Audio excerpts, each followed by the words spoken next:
The morning Josie Byrd left an entire acre of good soil unplowed. The men along the fence line laughed. They stood in a loose row at the edge of the county road, coffee steaming in dented thermos cups, watching a 17-year-old girl steer her grandfather's old tractor around a long curve of grass and briar, instead of turning it under like everyone else on the river bottom. "She's skipping the best ground on the whole property," one of them said, loud enough to carry across the fence. "Girl's gonna starve that farm by Thanksgiving." Nobody laughed harder than Hollis Tate, who'd farmed Cedar Hollow for 40 years and figured he'd seen every kind of foolishness a person could commit with good dirt. He hadn't seen this kind yet, not from a girl folks still thought of as her daddy's shadow. Josie heard them. She always heard them. She just kept driving. If you've ever been underestimated because of your age, your background, or your quiet way of doing things, the kind of underestimating that follows a person around like a shadow they never asked for, stay with this one. It might be worth a like and a subscribe, because stories like Josie's don't get told near enough. Cedar Hollow wasn't much of a town. A feed store, a church with a gravel lot, a diner that closed at 2 in the afternoon, and a few thousand acres of bottomland squeezed between the hills and the slow brown curl of the Wren River. Spring in Cedar Hollow ran on one clock, the clock of wet ground drying out just enough to plant. Every farmer in the county watched the sky like it owed them money.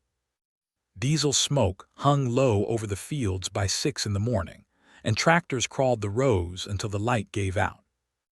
There was a saying older than any man who repeated it: plant late, harvest nothing.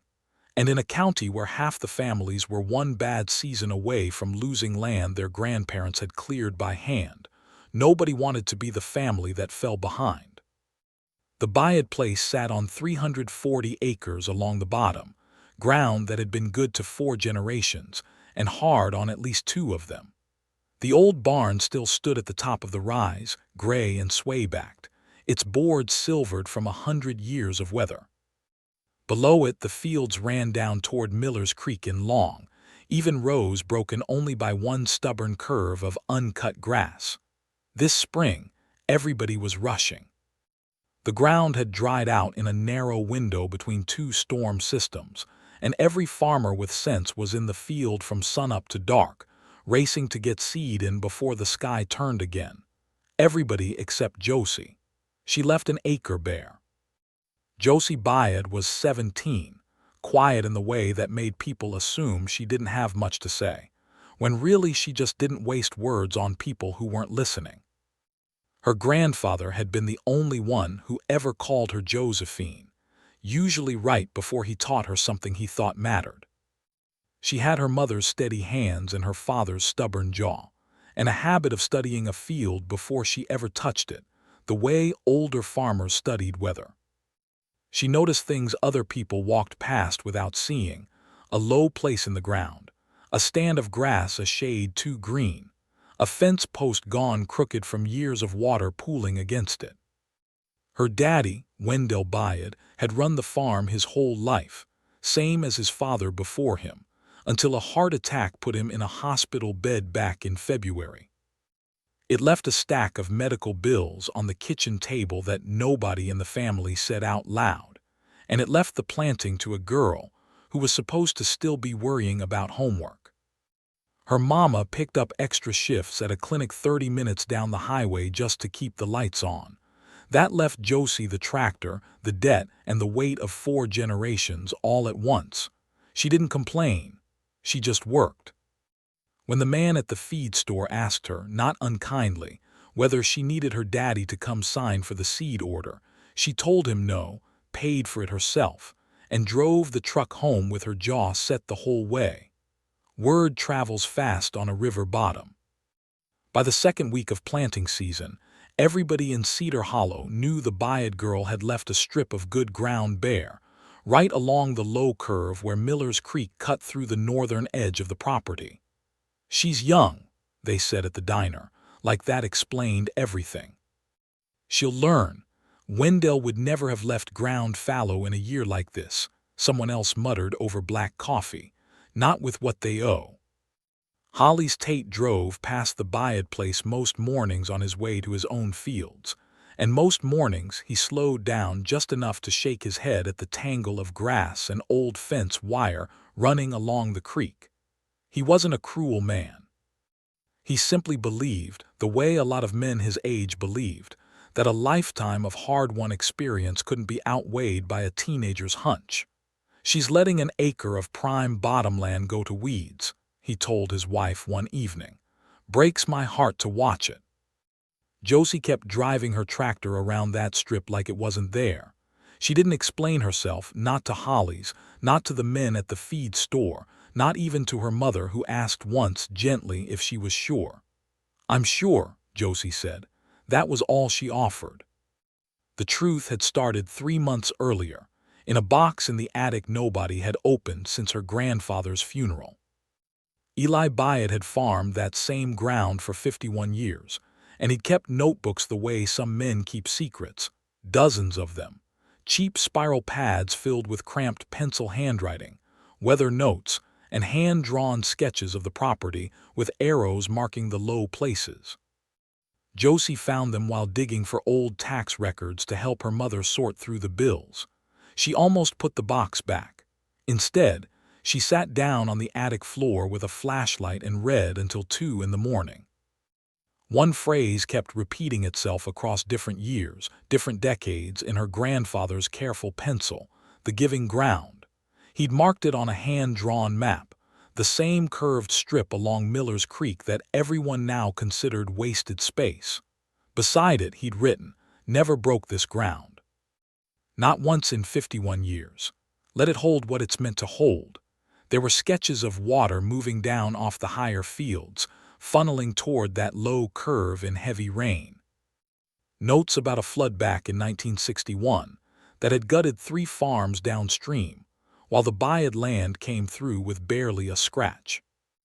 And on the last page of his oldest notebook, in handwriting that looked like it belonged to a much younger man, he'd written, "The ground remembers where the water wants to go.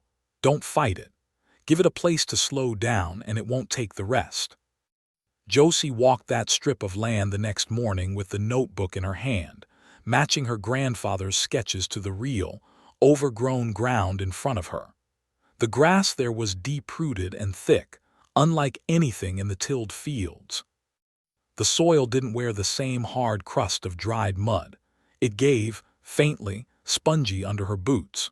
Slowly, she understood what her grandfather had known for 51 years and never explained to anyone who hadn't thought to ask. That strip wasn't wasted ground. It was a buffer, a place where water rushing off the higher fields could slow down, spread out, and soak into the earth before it ever reached the crops, instead of gathering speed and tearing through everything downhill. She made her decision standing in that field with wet clay on her boots and her grandfather's handwriting in her hands. The acre would stay unplowed. By late April, the forecast turned. A slow-moving system was building over the plains, dragging moisture up from the Gulf, and the local news started using words that made farmers nervous: training storms, flash flood watch, several inches expected over multiple days. The Wren River was already running high from the spring melt. Every farmer in Cedar Hollow knew what that meant: saturated fields, a river with nowhere left to put more water except sideways, into everything low enough to take it. Hollis Tate spent 2 days moving equipment to higher ground. Others did the same, sandbags stacked along low doorframes, trucks parked on the ridge instead of the barn lot, cattle moved to the far pasture. Josie helped her mother move what they could. She walked the strip along Miller's Creek one more time before the rain came, her grandfather's notebook tucked inside her jacket like something sacred. "You really think that grass is gonna hold back a flood?" her younger brother asked from the porch. "I think Grandpa knew something the rest of us forgot," she said. The sky turned the color of wet slate by Thursday evening. The first drops came just after supper, and by midnight they hadn't stopped. The rain didn't ease up. It came in sheets for 2 days straight, drumming on tin roofs, turning gravel roads into rivers of orange mud, filling ditches faster than they could drain. By Saturday morning, Miller's Creek wasn't a creek anymore. It was a brown, churning muscle of water, swollen out of its banks, tearing at everything along its edges. Downstream, the Caldwell farm lost nearly 6 acres of newly planted soybeans in a single night, the current ripping furrows straight out of the ground and hauling the topsoil away in sheets. The Prout place watched a fence line vanish entirely, posts and all, swallowed by water that didn't care how long a family had worked that ground. Hollis Tate stood on his porch before dawn, watching floodwater creep across his lower field, turning weeks of careful planting into a drowned brown mess. There wasn't anything to say. This was the kind of flood a man simply had to survive and count the damage after. At the Byrd farm, the water came too, rising up out of Miller's Creek and spreading toward the fields exactly the way it had in Eli Byrd's old sketches. But when it reached the unplowed strip, something happened that wasn't happening on any of the neighboring farms. It slowed down. The deep-rooted grass and undisturbed soil along that curve did what tilled, bare ground never could. It drank the water in instead of shedding it. It broke the current instead of feeding it. Silt and debris that would have scoured straight through a plowed field caught in the tangled roots and settled instead of racing forward. The water that finally reached Josie's planted rows arrived slower, shallower, and carrying only a fraction of the force it had 30 yards upstream. By Monday, the rain finally broke and Cedar Hollow woke up to survey the damage. It was bad almost everywhere. The Caldwell soybeans were gone. The Prouts faced rebuilding a fence line from scratch. Fields up and down the river bottom were carved with new gullies, stripped of topsoil that had taken generations to build. The Byrd farm had damage too. No land came through a flood like that untouched. But where other fields had lost inches of soil and whole sections of crop, Josie's planted rows were still standing, still rooted, still holding their shape. The water had reached them slower and gentler than it reached anyone else's ground. And the unplowed acre along Miller's Creek, the strip everyone had laughed at 3 weeks earlier, sat caked in settled silt, flattened in places, scarred but whole. It had done exactly what her grandfather's notebook said it would do. It had given the water somewhere to slow down. And in doing that, it had kept the rest of the farm standing. Word got around fast, the way it always did in Cedar Hollow. By Wednesday, half the men who'd laughed at Josie 3 weeks earlier were standing at the edge of that muddy, battered strip of grass, looking at it like they'd never seen it before. Hollis Tate was one of them. He walked the length of the strip slowly, studying the packed silt, the bent grass, the way the ground told a story he suddenly understood. "How'd you know?"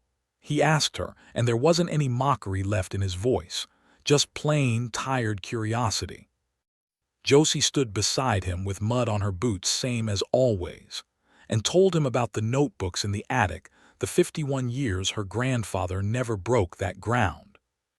And the flood back in 1961 that had taught him what he never explained to anyone who hadn't thought to ask. He knew the water was gonna come, one year or another, she said. He just gave it somewhere to go that wasn't through us. Hollis nodded slowly, looking out over ground that had outsmarted men with 40 years more experience than the girl standing beside him. "Your granddaddy was a smart man," he said. "He was," Josie said. "I just finally read what he wrote down." News of it spread past Cedar Hollow before the ground had even dried. A county extension agent drove out to see the strip for himself, walked it twice, and told Josie plainly that what her grandfather had built by instinct folks now had a name for a buffer strip.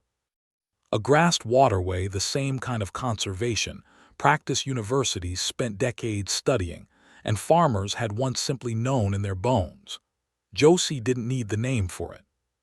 She'd already read it in her own way off the page of a dead man's notebook and the shape of her own land. Cedar Hollow didn't change overnight. The Caldwells replanted what they could salvage. The Pruitts rebuilt their fence line, post by post, through the early days of summer. Life along the river bottom went back to its slow, familiar rhythm, the way it always did after hard water. But something else settled into the county that spring, quieter than the floodwater and just as lasting. People stopped assuming they knew what a 17-year-old girl understood and didn't understand. They started asking Josie questions instead of laughing at her answers. More than one farmer walked his own low ground that summer, squinting at old fence lines and forgotten creek bends, wondering what his own family might have known once and let slip away. Josie never made a show of being right. She didn't need to.